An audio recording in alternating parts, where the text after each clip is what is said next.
Papyrus the Gem by William Quan Judge, read by Dave Marsland of Cardiff Theosophical Society. This article was published in the Path magazine of March 1887. Papyrus the Gem. The roads were thronged with the people moving toward the great square, for it was a feast of the goddess. The temples were crowded, while long lines of men and maidens in the robes of the sacred wound in and out toward the river. Music and song rose and fell upon the evening breeze, like the pulse of a throbbing heart. Here and there could be seen the scribes, and seated in an open space the tale-tellers. One of these, as I rested near him, told the tale of one who found the gem. In the land of the wise men there dwelt a young man. Many years had he laboured in a strange mine, the mine of the priceless gems, hopefully, bravely, but fruitlessly. He had long known that he who should find the master stone would be free, be full of peace and dig no more, for nothing better could be found. He also knew that he who found the stone should seek to share it with all men. Many small stones had he found, but they were laid aside to be used when the great stone was reached. Silently and steadily he worked on, until one gloomy day, when he had grown so weak that he could make but one more effort, that effort was rewarded, and before him lay the great gem. Weary, weak, but joyful, he gathered it into his bosom and went forth to share it with others. For he who told not of his gem, or shared it not with all men, must lose the stone. Far he wandered, telling his wonderful story, the finding of the priceless stone, the stone that made men greater, wiser, more loving than all things living, the stone that no man could keep unless he gave it away. Far he wandered in his own country, seeking to tell his story and give up the stone to each one he met. Silently they listened, gravely they meditated, and gently they said to him, "This is Kali Yuga, the Dark Age. Come to us in 100,000 years from now. Until then, the stone is not for us, it is karma." Far into another land he wandered, ever trying for the same end. Gravely they listened, quietly they spoke, "Peace be with you. When the lotus ceases to bloom and our sacred river runs dry, come to us. Until then, we need not the stone." Over the seas unto another land he went, for fully he believed that they would hear and share with him.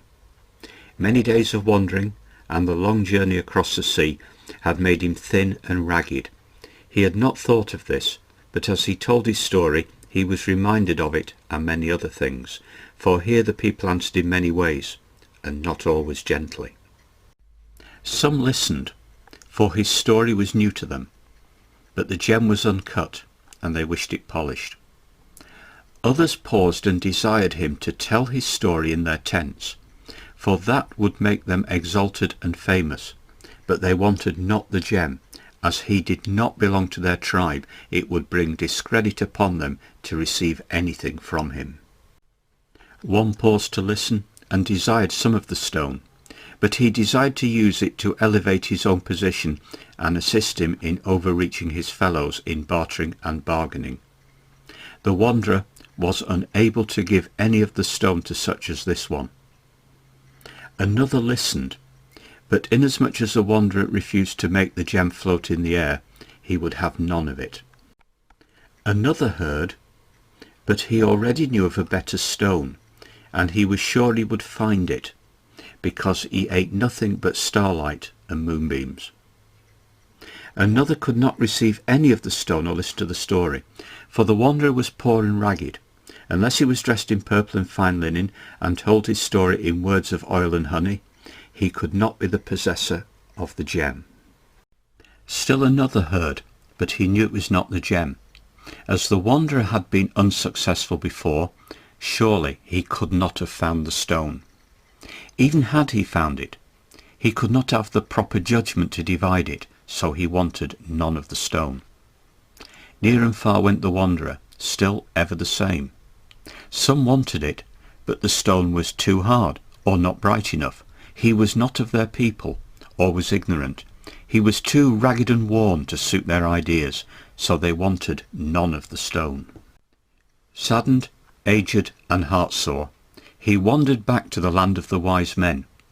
To one of these he went, telling of his journeys, and that no man would share with him the magnificent stone, and also of his sorrow, that he too must lose it.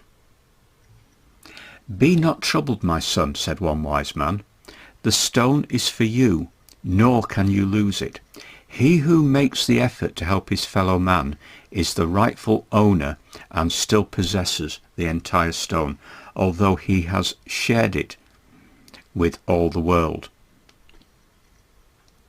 To each and every one to whom you have spoken, although they knew it not, you have given one of the smallest stones which you first found. It is enough. When the master stone is cut and polished, then is the labour of the fortunate possessor ended. The long journeying and weary wandering, the sorrow-laden heart and tear-dimmed eyes have cut and polished your gem. Behold, it is a white and a fair stone." Drawing it from his bosom, the wanderer gazed into the wonderful light of the stone, while an expression of great peace stole over his face. Folding the gem close to his bosom, his eyelids closed, and he fell asleep, a wanderer no more.